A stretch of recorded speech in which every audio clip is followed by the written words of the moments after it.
Morning, everybody. This is Mike Pfeiffer with Pfeiffer Hobby Supply. I'm going to do video 28 today. I know it's been a while since I've done one. So let's go in and take a look today. Okay, everybody. First things first, I had promised everybody that I would show the Yellow Bonnets pulling a train around the layout here, and there it is. As I think I explained to a few people that I had put a Mars light in there and a couple other things. So basically that's the extent of that. What I've been doing lately is I've put some buildings in place, such as this little adobe house back here. I finally found a home for it. This little building here in the foreground, which I don't know exactly what it is, little miner shack or something. They're probably using it for storage. Also, I have put some foliage around the mobile home. If you remember from the last video, it was just all plaster all the way up to the road crossing. I also have the road crossing put in, although I don't have the black paint across the road crossing. I don't have the signals working yet. This little area right in here last time was just gray plaster, if you go back and look at the last video. I've also put in a driveway to this little freight building here. And that's pretty much for this area down here as far as the ghost town side. Now, if I back up just a little bit, I know these are insignificant things, but I've tied in the service road all the way down to the other end of the layout. This was all just plaster along this strip, and now you can see that the service road is in, goes across where the crossing is, goes all the way down along the track here and ties back into the road that goes up and over the hill where the logging truck is and around to the other side of the layout here. Goes along the top of that ridge and comes down over here where you can see the Santa Fe truck getting ready to head back around. Another thing, as long as we're over here, I just wanted to show you the video that I just recently did on the smashed trees in the Northwoods green color. You can see them in the layout here. They're the lighter colored green trees with the multicolored foliage. I just took the 10 trees that I made up and just randomly inserted them into the scenery here. I've also been working on this area down here.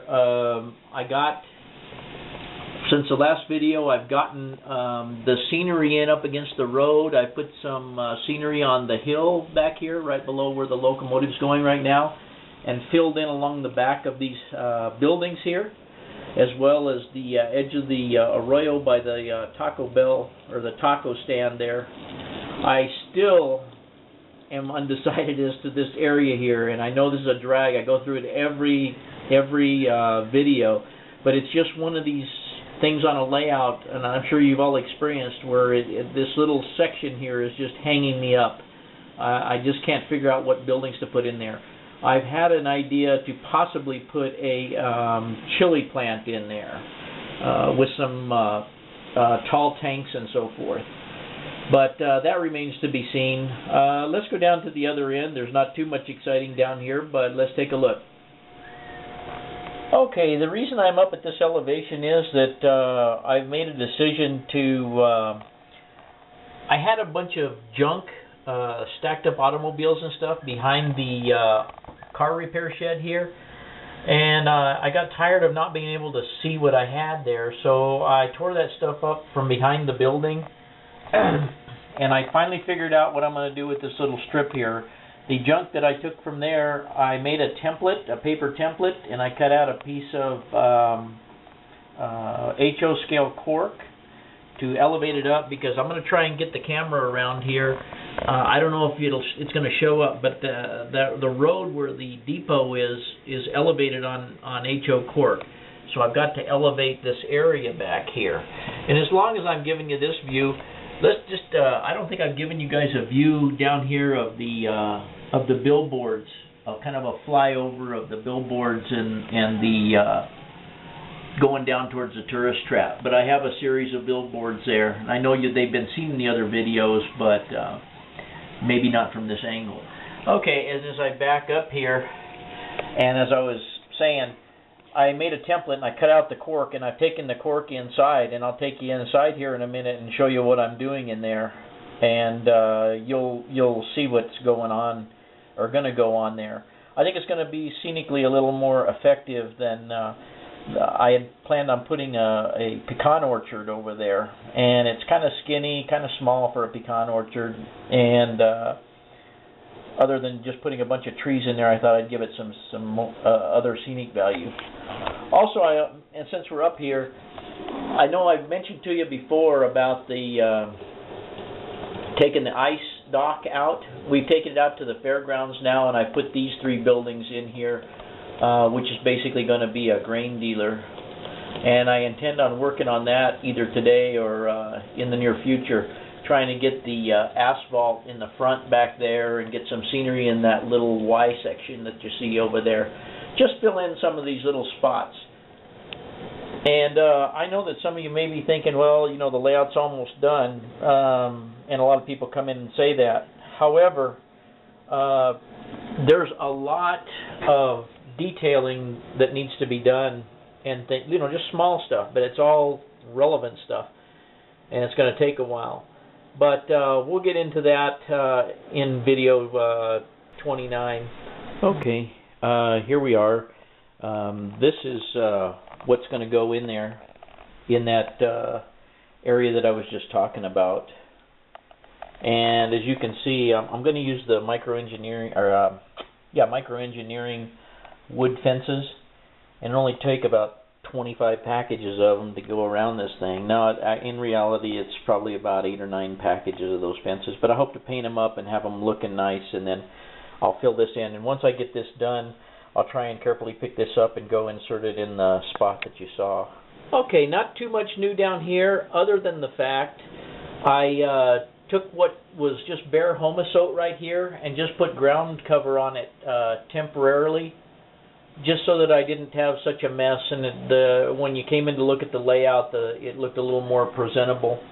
I also got up the guts to vacuum off the ballpark, which is the first time I've done that.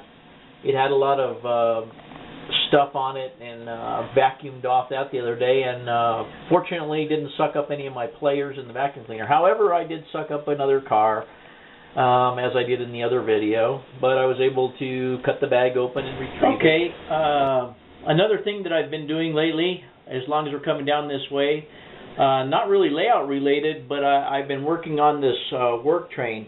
For those of you who hadn't seen anything on the forums and so forth that I had posted this on, that crane tender is all scratch built on a Microtrain's 85-foot heavyweight passenger car. It's built from a couple of pictures I had of it. This crane is called Amarillo. It resides in Winslow, Arizona right now, from what I understand. The crane is basically I believe it's a Bachmann crane, or one of the European cranes. This one has gone through some extensive changes. I made my own decals for the boom. The next car back is a car that I've been working on and weathered for a contest, an NMRA regional or local contest actually.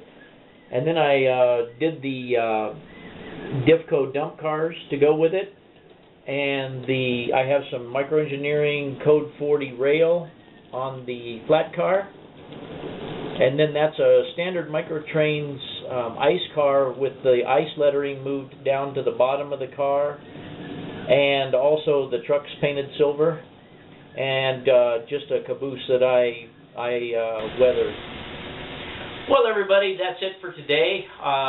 That's video 28 on what's new on the ACT here.